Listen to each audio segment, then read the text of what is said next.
축복합니다. 혹시 시골 다녀오셨어요? 안 다녀왔어요? 시골이 없어요? 저도 시골이 없습니다. 근데 본향은 있습니다. 여러분 본향이 있습니까? 그러면 추석 기간에 다녀오셨어요? 이 말이 무슨 말이 되나?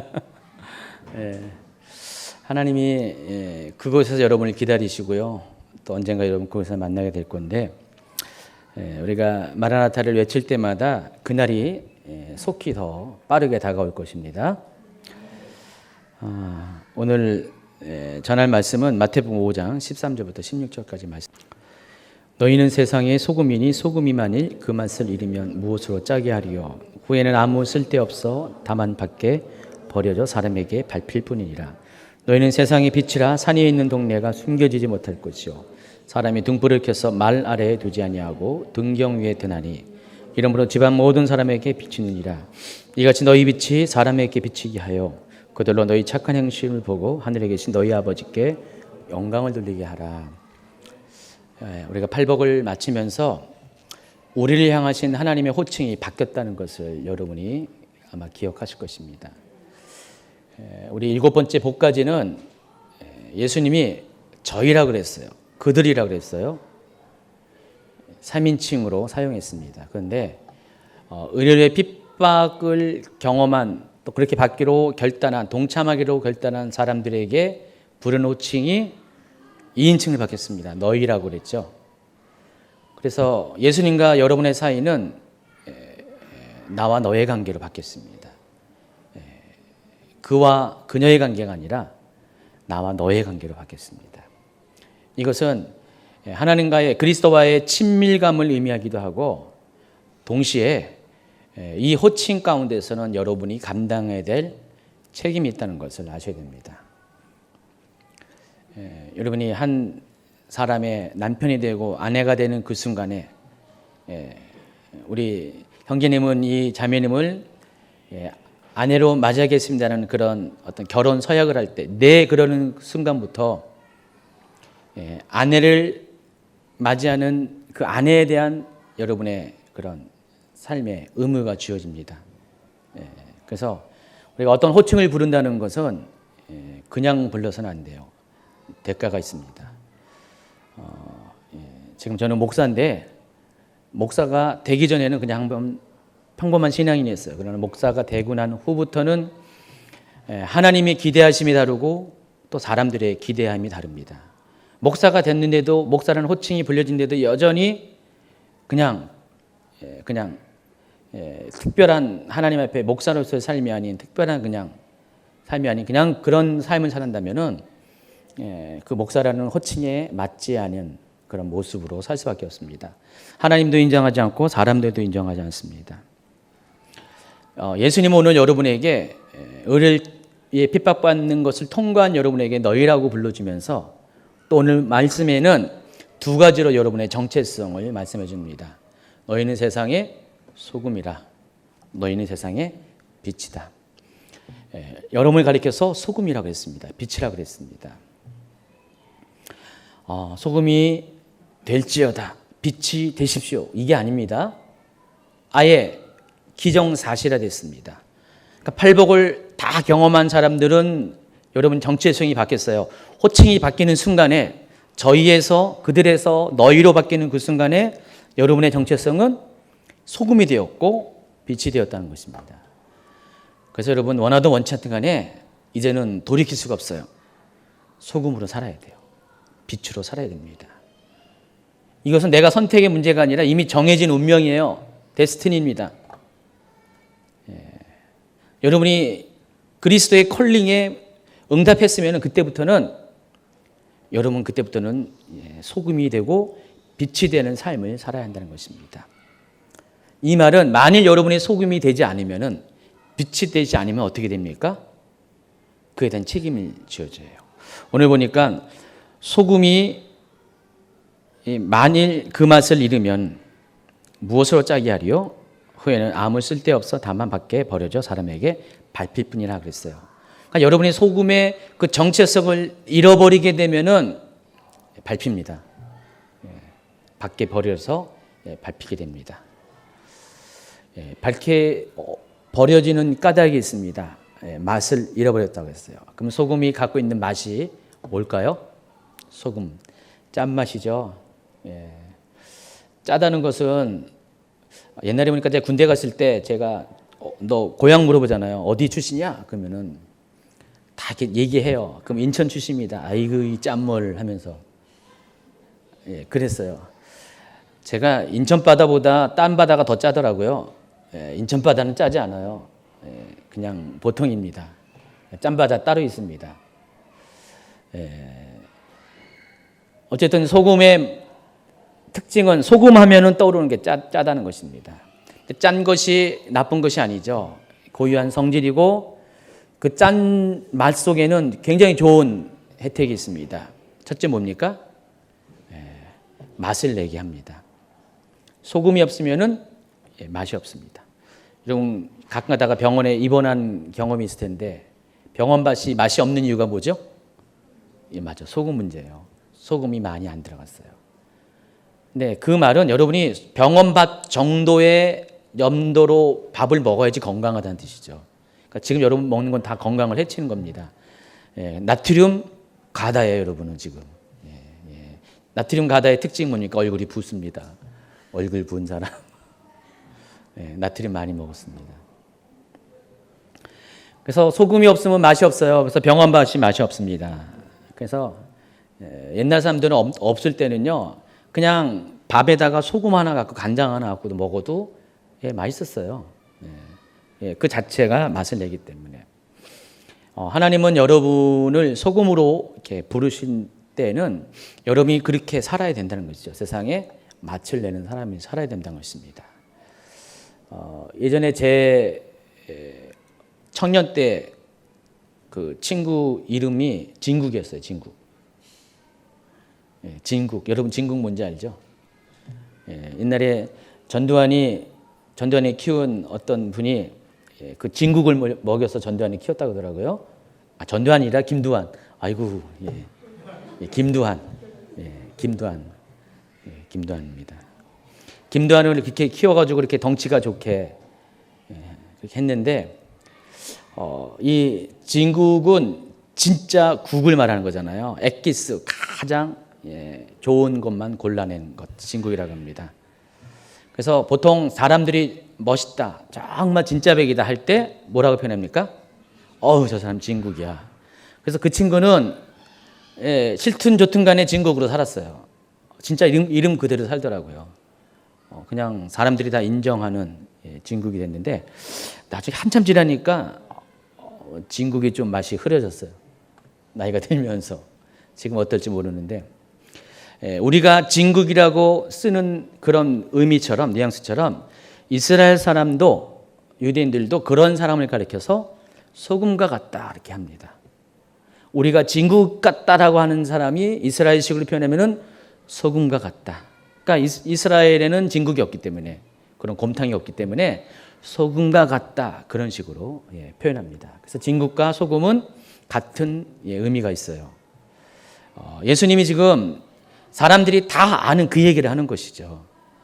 여러분에게는 소금이 대충 뭔지 알겠지만은 이 예수님의 말씀을 듣는 유대인 입장에서는 너희는 소금이다 그러면은 우리식으로는 너희는 진국이다 그렇게 받아들일 수밖에 없다는 겁니다. 그게 그때 당시에 소금의 뉘앙스였어요.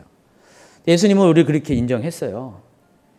여러분이 정말 이렇게 팔복을 통해서 가난한 자부터, 심령이 가난한 자부터 애통한 자, 온유한 자, 의리로 목마른 자, 궁일이 여긴 자, 또 마음이 청결한 자, 합평케 하는 자, 우리를 핍박받는 자, 이 모든 과정이 여러분의 신앙 성장에 있어서의 밟아야 될 단계, 과정이라 했습니다. 시간도 필요하고 대가도 필요하고 어떤 경험도 필요합니다. 말씀 앞에 굴복되는 시간이 필요합니다. 이 모든 과정을 거친 다음에 여러분의 모습은 정말 다른 모습으로 바뀌어 있다는 것이죠. 어떤 사람은 여전히 심령의 가난함도 통과하지 못하고 계속 교만한 부요한 삶을 사는 사람이 있어요. 어떤 사람은 계속 분통만 내고 어떤 사람은 강박하고 막 그런 삶을 사는 사람이 있는 반면에 이 모든 것을 통과한 사람은 다 바뀌었어요. 인생이 바뀌었고요. 삶의 가치관이 바뀌었고 비전이 바뀌었고 그 안에 있는 어떤 정체성과 본질 자체가 싹 바뀌었어요. 예, 그렇게 되면은 그 사람을 가리켜서 너는 소금이다. 그렇게 말을 하는 것입니다. 그래서 소금은 세상을 맛을 내고요. 세상의 부패를 방지하는 역할을 합니다. 그래서 크리스찬들이 소금으로 거할 때는 그 시대, 그 민족은, 그 사회는 정말 대단했어요. 여러분 그 일제시대 때 기독교 인구가 몇 명인지 아십니까? 대략 보면은 1920년대, 30년대 기준으로 하면은 기독교 인구가 30-40만 명밖에 안 됐어요. 한국 땅에. 지금은 저 1000만 명이라고 이야기하지만은 그때는 굉장히 작은 수였죠. 그런데 그 작은 수의 기독교 인구가 한국 사회에 끼친 영향력은 대단했습니다. 여러분 그 독립선언 3.1 독립운동 할 때, 독립만세 활동할 때 그때 33명의 그 같이 그 서명한 사람이 있었죠. 몇 명이 크리스찬이 몇 명이라는 거 기억나시죠? 몇 명이었죠? 저 기억은 잘 안 나는데 대충 기억하는 게 19명이었나? 근데 과반수가 넘었어요. 과반수가 넘는 사람들이 다 크리스찬이었어요. 그때 당시에 학교를 지우고 2세들을 교육하고 병원을 짓고 사회에 여러 가지 어떤 봉사활동을 한 사람의 대부분이 기독교인이었습니다. 지금은 또 그 영향력은 똑같아요. 거의 한 80%가 현재도 기독교인들이 그 일을 감당하고 있습니다. 그만큼 작은 인원임에도 불구하고 그들의 그 영향력은 대단했어요. 로마 시대 때 한참 기독교에 대한 탄압이 있을 때 특별히 예수님이 태어나시고 돌아가시고 예수님의 마지막 제자인 세례 요한까지 살아있었던 바로 그 시대 AD 1세기 말까지 기독교는 그때 시작했지만은 대단한 생명력이 있었습니다. 그래서 기독교가 로마 제국에 퍼지게 되는데 그 속도가 대단했습니다. 로마 제국이 전체 인구의 한 50% 가까이가 기독교인이 됐다고 그렇게 어떤 기독교 역사학자들은 고증을 하고요. 여러분 잘 알고 있는 그 소아시아의 에베소라는 도시, 당시 인구가 20만 명, 요즘 식으로 말하면 한 2천만 명 되는 규모죠. 그 에베소 도시, 아데미 여신을 숭배하는 어장 우상 숭배의 도시였는데 그 도시 역시 80% 넘게 기독교인으로 바뀌었다고 합니다. 핍박이 있었어요. 근데도 왜 그렇게 기독교가 성장할 수밖에 없냐? 그때 당시의 사람들은, 기독교인들은 다 소금이었기 때문에. 정말로 소금이었어요. 로마 제국이 점점 이렇게 융성해 가면서 번영해 가면서 반대로 영적인 타락, 도덕적인 타락이 왔습니다. 그러니까 로마 귀족들이 자기의 자녀를 결혼을 시켜야 되는데 일반 사람들 처자 중에서는 고를 사람이 없는 거예요. 너무나 윤리적으로, 정적으로 타락했기 때문에. 그래서 부모 입장에서는 자기 자식은 그래도 제대로 결혼을 싶어 하잖아요. 그래서 그들이 그냥 볼 것 없이 택한 사람이 기독교인이었다고 그래요. 기독교인은 그만큼 그 로마 시대에도, 그 타락한 시대에도 영향력을 끼칠 수 있는 그런 사람이었어요. 그러니까 두말 할 것 없이 기독교인 하면은 저 사람은 진국이다, 소금이다, 이런 것이 당시 사회 속에는 아주 인정이 됐다는 거예요. 우리나라 20세기 초반만 해도 우리나라 한국 사회에서도 지금처럼 기독교인이 이 모양이 아니라 수는 작아도 다 인정을 했던 것이에요. 오늘날 왜 사람들이 교회에 대해서 실망한지 아세요? 이미 그들은 기독교인에 대해서 그런 기대감을 경험했기 때문에 그래요. 교회를 다니면은, 성도라면은, 교인이라면은 당연히 이렇게 살아야 된다는 그런 선입관이 있었다는 거예요. 그렇게 살아왔기 때문에 우리의 선배들이. 근데 그렇게 못 살면은 실은 따지고 보면 그 교회 안 다니는 사람보다 훨씬 도덕적이에요, 아직도. 근데도 그들이 바라는 기준보다는 어떻게 교회 다니는 사람이 사기쳐? 이렇게 말이 나오잖아요. 그 말은 교회 다니는 사람은 사기치면 안 된다는 거예요. 어떻게 교회 다니는 사람이 거짓말을 해? 도둑질을 해? 교회 다니는 사람은 그럴 수는 없다라는 그런 저변이 깔려 있다는 것입니다. 그만큼 하나님도 그렇고 세상도 여러분을 소금이라고 인정했다는 것입니다. 그런데 소금이 맛을 잃어버리게 됩니다. 여러분 상식적으로 소금이 어떻게 맛을 잃을 수가 있습니까? 불가능하죠. 없어지면 없어지는데. 근데 맛을 잃을 수가 있어요. 당시의 유대 문화를 이해해야 되는데 유대인들은 그때 당시만 해도 지금처럼 무슨 천일염이나 화학 소금이나 그게 없었어요. 소금을 구할 수 있는 방법은 사해, 그들이 가장 손쉽게 소금을 구할 수 있는 사해에 보면은 암염들이 있습니다. 예, 암이란 것은 바위암자잖아요. 소금 덩어리로 된 그런 돌덩어리들이 있었습니다. 그래서 그거를 캐내는 거예요. 지금도 보면은 아프리카나 어디 보면은 소금 호수가 있어가지고 그 소금이 옛날에 많이 있다가 다 물이 증발돼가지고 소금만 이렇게 그 땅 표면에 아주 굳어 있는 것들을 캐내가지고 그것을 팔아가지고 뭐 생계를 유지하는 그런 나라 민족도 있더라고요. 그런 것과 같죠. 사해에는 소금 덩어리가 많았어요. 그래서 전체적으로 소금일 수도 있고 소금기가 머문 또 암석일 수도 있고, 그래서 이것을 캐내서 시장에다가 팝니다. 그러면은 가정주부들은 이 암염을 소금 덩어리 돌을 사가지고 자기 집에 가서 물을 담은 항아리에다가 담궈 놓습니다. 그럼 시간이 지나면 어떻게 돼요? 소금기가 빠져나오게 되면서 그 물이 소금물이 되죠. 그 소금을 갖고 간을 맞추는 거죠. 근데 시간이 더 지나면 어떻게 됩니까? 소금기가 완전히 빠져버려요. 그럼 어떻게 돼요? 돌만 남는 거죠. 뭐예요? 쓸데없어지니까 밖에다가 냈다 하고 던져버립니다. 그럼 지나간 사람이 뭐야 하면서 뻥 치고 나가죠. 바로 그것이 오늘 말씀의 배경입니다. 하나님은 여러분을 소금으로 만드셨고 소금이라고 명하셨고 소금의 정체성을 주셨는데 팔복을 통해서 여러분을 이렇게 만들었어요. 짠 놈이 되게 하셨습니다. 여러분을 짜게 만들었는데 그게 갑자기 물렁물렁 물컹물컹 맹숭맹숭 하게 되면은 아무것도 쓸데가 없다는 것입니다. 하나님도 여러분을 사용할 수 없고 세상도 여러분을 사용할 수 없기 때문에 그런 사람은 밖에 버려져서 사람들에게 밟히게 된다는 것입니다. 이것이 바로 여러분의 정체성을 지키냐 지키지 못하냐의 그 선택의 결과입니다. 여러분이 하나님이 여러분에게 주신 이 정체성을 지켜야 되는 이유가 실은 세상을 위한 것도 있지만 여러분 자신이 살기 위해서도 필요한 것 같아요.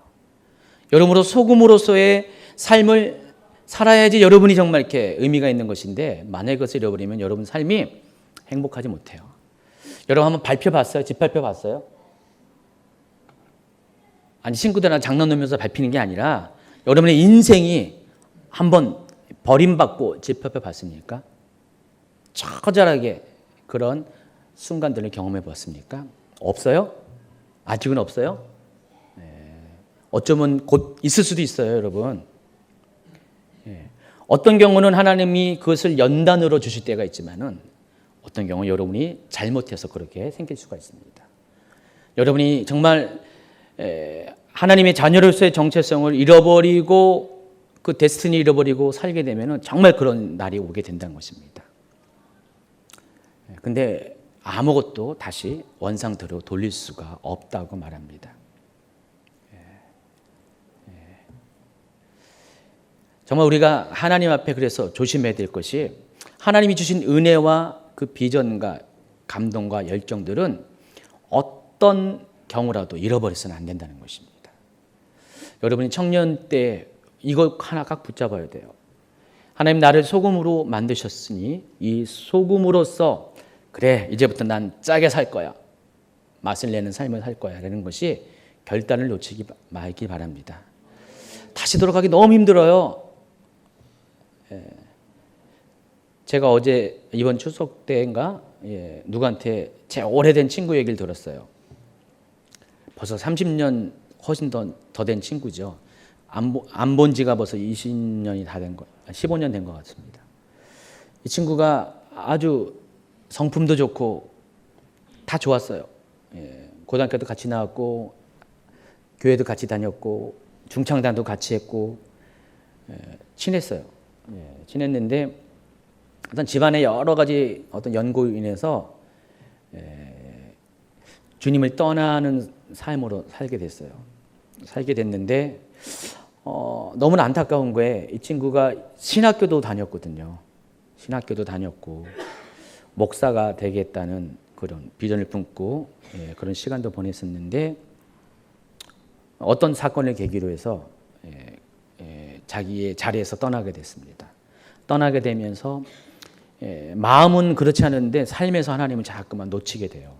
교회를 안 다니고 또 불신자인 아내와 결혼하고 또 장사하면서 술 마시고 담배 피우고 무슨 돈과 관련돼서 계속 빚지고 그러다가 어느 날 연락을 받았어요. 이 친구의 아내가 자살을 했다는 거예요. 오랫동안 한 3년, 5년 이상을 못 봤는데 그 얘기를 듣고 갔더니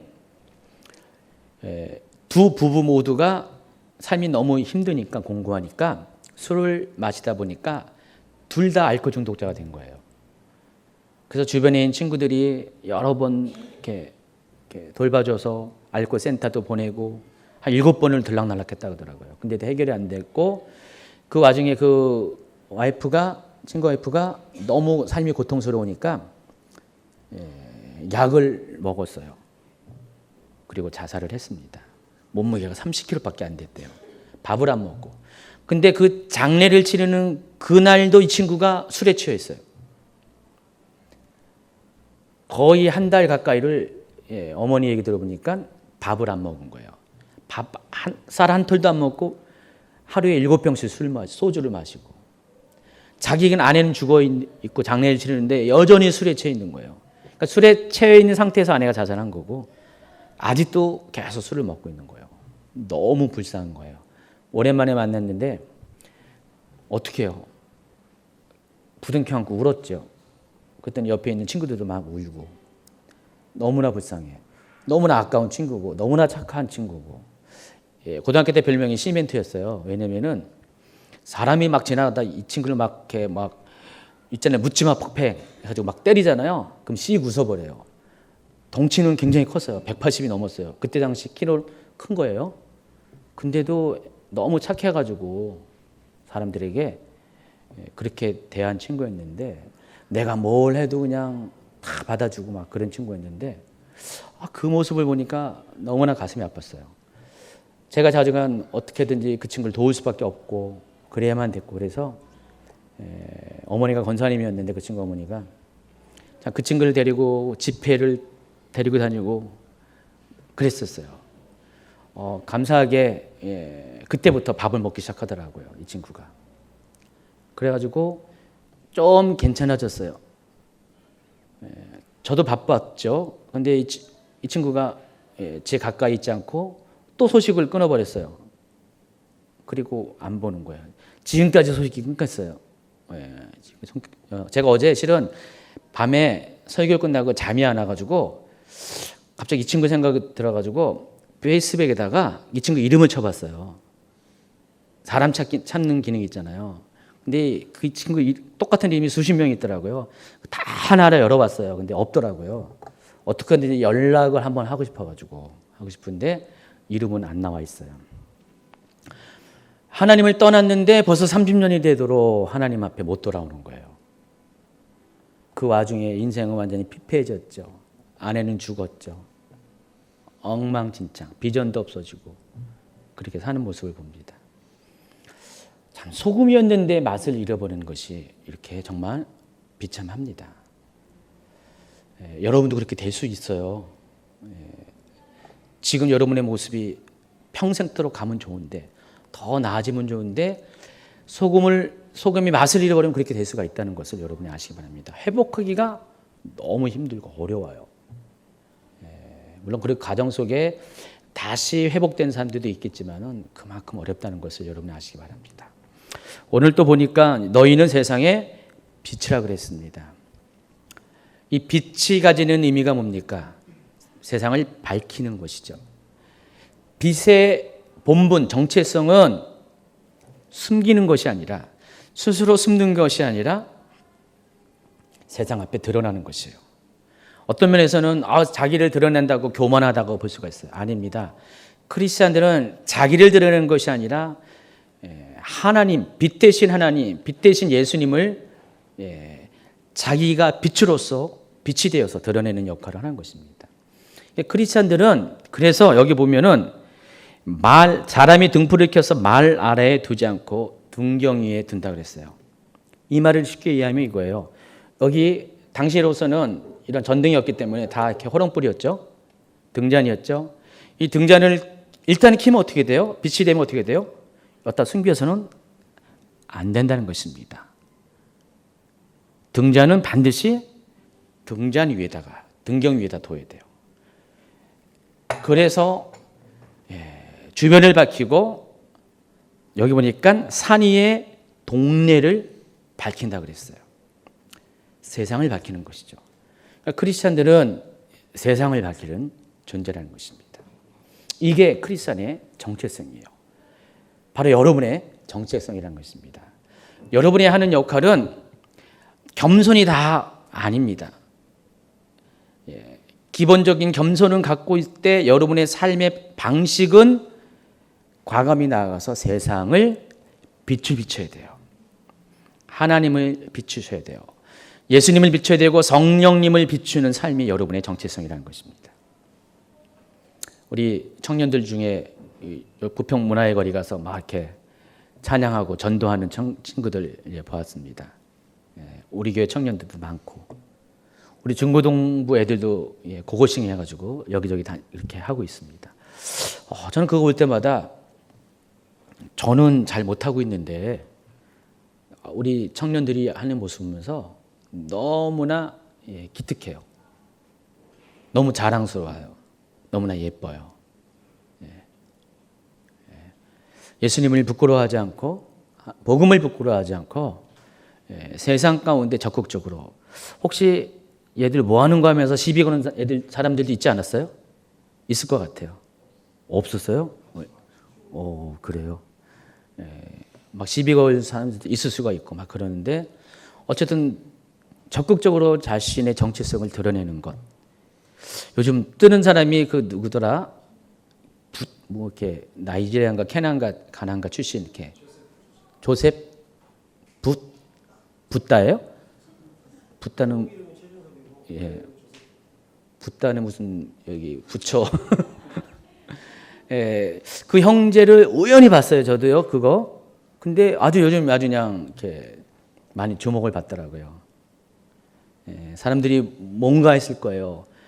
흑인이잖아요. 흑인인데 외국인이 와서 노래를 부르는데 가만히 들어보니까 이거는 예수님에 대한 노래, 복음에 대한 노래를 보면서 사람들이 신기할 겁니다.